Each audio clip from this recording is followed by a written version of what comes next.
Yesterday, Ilia Topuria and Justin Gaethje faced off in front of the White House.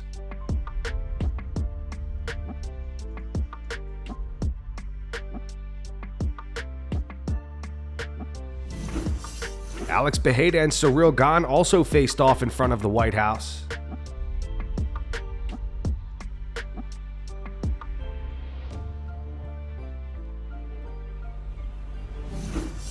Yesterday at the UFC White House meeting with Donald Trump, they revealed a new custom UFC belt for the card. Let me know what you guys think of it in the comments. Would you like to say? Queria agradecer a oportunidade de estar lutando na Casa Branca, como o senhor falou. Um evento único, onde todos queriam estar lutando e a gente está fazendo parte desse feito tão especial. I would like to thank the opportunity to be fighting on the White House. We know it's a special event that everybody would like to be present to make it feel special. Thank you. Thank you very much. One of the greatest punches in the history of the business. And just shook his hand. He's a large hand. That's a powerful hand. And I never thought you would be so kind. Well, I have a false image. Yeah? And why you wanted to give the toughest test to you? To which? The friend of you. You said his friend of you. Oh, yeah. You wanted to give him the You know, that's what I want. I do want to give. I want to give the hardest test. Is right. We're going to give the hardest test, and actually, each one of you are fighting your hardest test. I think, right? Yeah. How do you think you know your opponent very well? Very tough. I know. How A do you very think? tough opponent. Do you feel good? Very good. What are your chances of winning? Me? Yeah. I have complete faith. 100%. 100%. That's why you're here. And they believe that too. Would you like to And say I hope something? he has the same faith. That's right. That's going to make an amazing fight. It's going to be great. Khamzat Chimaev got a new Mercedes Mayback, and Arman Tsarukyan got in it immediately.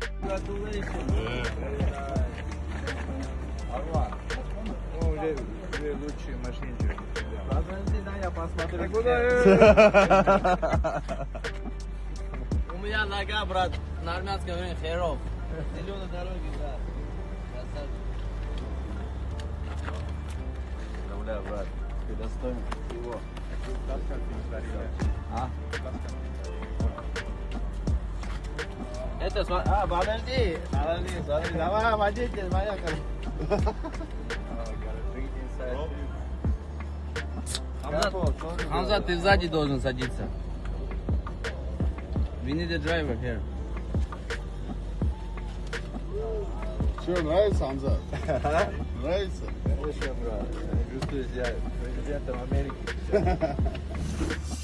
Tom Aspinall thinks Khamzat Chimaev versus Sean Strickland will be more competitive than Khamzat versus Dricus du Plessis was. If he does that and gets Khamzat on the back foot, it's going to be a lot harder for Khamzat to march forward and get the takedown. That being said, he is unbelievable at it. So Khamzat is like a front foot fighter who'll keep going at you, taking you down, and not scared of anybody at all. I think that he could use his unorthodox striking, and hopefully he's definitely going to come in really fit. So he just needs to keep getting up, keep not showing Khamzat that he can hold him on the floor. I think it all comes down to the first couple of grappling exchanges. If Strickland can keep getting up, I think maybe we'll start to see Khamzat slow down a little bit, because we've seen that in other fights before. Strickland can win by jabbing him and putting him on the end of the awkward shots and tiring him out and putting him on the back foot. Verdict is, for me, Khamzat by decision, I think. Too strong on the I think ground. it'll be a little bit more competitive than the DDP fight, but I think that Khamzat by decision. Sean Strickland says sparring Alex Pereira is even more difficult than sparring Francis Ngannou. Sean also believes Alex can have real success at heavyweight, as Alex now prepares to face Ciryl Gane at the White House for the interim heavyweight title. What's the tougher spar between Francis and Alex? Oh, that's a hard one, dude. Alex, you know, and this is where Alex is going to excel so much at heavyweights, because like heavyweights, they're heavyweights. Alex is not a heavyweight. Alex is a 205er with a heavyweight build that could be heavyweight, and that's why you're going to see him succeed so much, because you're fighting lower competition, you're faster, you hit harder. Sean Strickland says Khamzat Chimaev reminds him of the boogeyman image he had of his father growing up, until he finally fought back and realized he was just a quote-unquote whiny little bitch.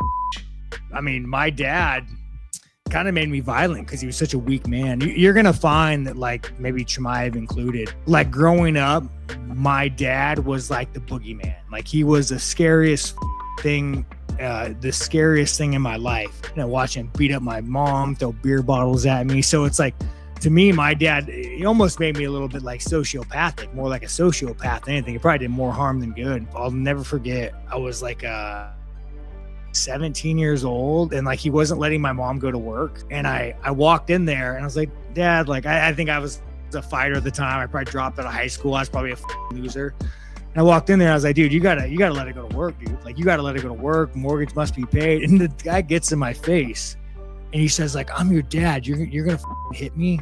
And I remember I just said, like, you know what, dude, today's the day. And I headbutted him, broke his nose, fell down, and this guy started crying.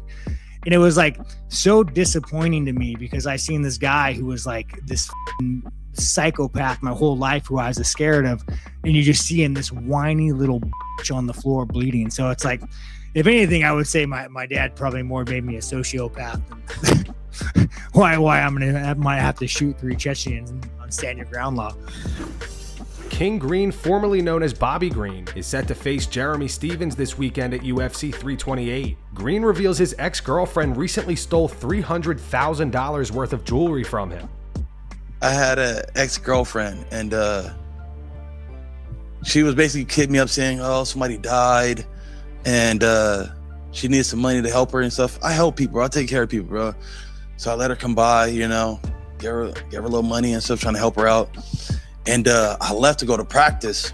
I came back, I left my jewelry in the house. I just bought a new house. I'm in the house like maybe a week, so I'm barely just getting put in. And I left my jewelry box in there. I normally keep in my car because I know I'm with some crazy motherfuckers, And she took everything, took everything. Bro, I couldn't sleep for like 5 days, driving around looking for my shit. Like, it's fucking dark, bro. It's been real dark. But it comes with this, That was 300 grand, you said? Yeah. Crazy. Yeah. So you need the bonus then on Saturday? Psycho. I told you I'm nuts. So you need this bonus on Saturday then? Yeah, I did. And then run it back again. I still need all that and some more. I'm that mad, I'm that pissed. I need that and more. So I plan on going back to work right after this. Jean Silva's wife walked into his room while he was live streaming himself playing a horror game and scared the shit out of him. Cara morreu, pô. Ai! Filha da puta, não faz mais isso, porra! Ai! Maluco! Nossa, velho.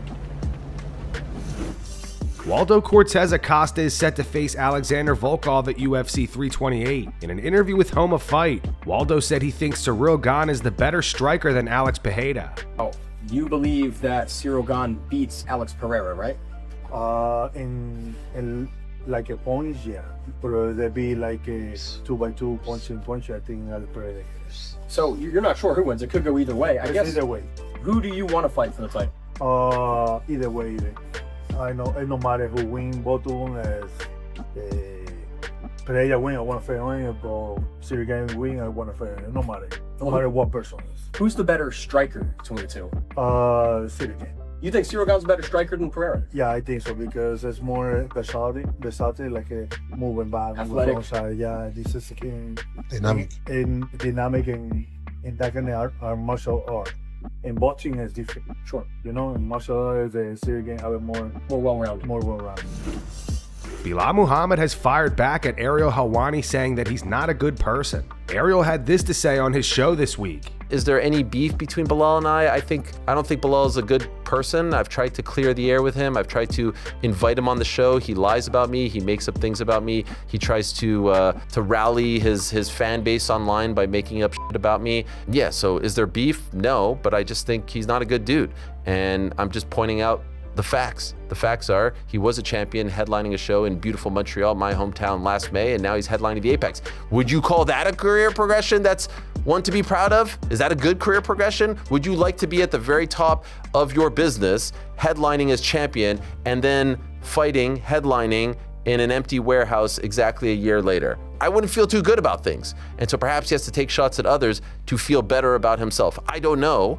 but he keeps going on and on about this bullshit. Take a look at the things that I say, and take a look at his feed and the things that he says about everything, about life, about the Middle East, what he calls for and what I call for, what I try to put out and what he tries to put out. Just look at that. Belal responded to Ariel via X. He wrote, "The person celebrating kids dying is saying that I'm not a good person. A parent that can watch kids suffer and give excuses for it and look for reasons to justify it is the worst type of person in the world. It's not human. The gold belt that I held has Palestinian colors on it, and it'll be there forever, a Palestinian won UFC gold, and you have to live with it. I know that angers you." Khamzat Chimaev says a fight between him and Alex Pereira might happen if Alex doesn't win the heavyweight title and returns to light heavyweight.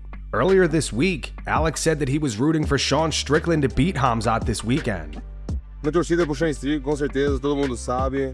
Tô muito animado com essa luta, motivado, né? E espero que ele saia com essa vitória. But you don't care if you leave the UFC undefeated and that you just want to go and do big things. Do you think there's any big things left for you at middleweight after this fight, or are the big things only at light heavyweight? I don't think so, but still Sean, not big thing for me, because the guy I beat before, I did all 5 rounds. I took from guy like, you know, I win all 5 rounds and with Duplessis, and he beats him twice, bro. If I stay there, if I beat Sean, then Imamo getting beat off Sean. So what's the point? Like we just going like Russian roulette, just roll? No, I just wanna go big fights. Alex Pereira, if we're gonna lose, he's gonna come down. He's a big fight too, big name. If he not, I go to heavyweight, but maybe there as well. I need big names, big money. I came here to do some big things, you know, and just not stay here like take the easy fights. So you're saying you're willing to even go up to heavyweight for a big fight if the opportunity is there? Of course. Khamzat also explained why he decided to release the footage of himself sparring Sean Strickland. According to Khamzat, whenever the sparring would start getting intense, Sean would complain to his coach Eric Nixick about Khamzat going too hard. Why did you post that? No, just I find old videos and stuff, just post that. Because he's saying like, I spar only weak people, you know. And on the video, we spar easy, you know, like just touch sparring. It's not like 100% like usually I do. I like, because he said he doesn't want to spar hard. And when I started his hard, he was coaching like Coach Eric, these guys starting to punch hard, you know, like he had some problems with his coach Eric too, because I punched him hard.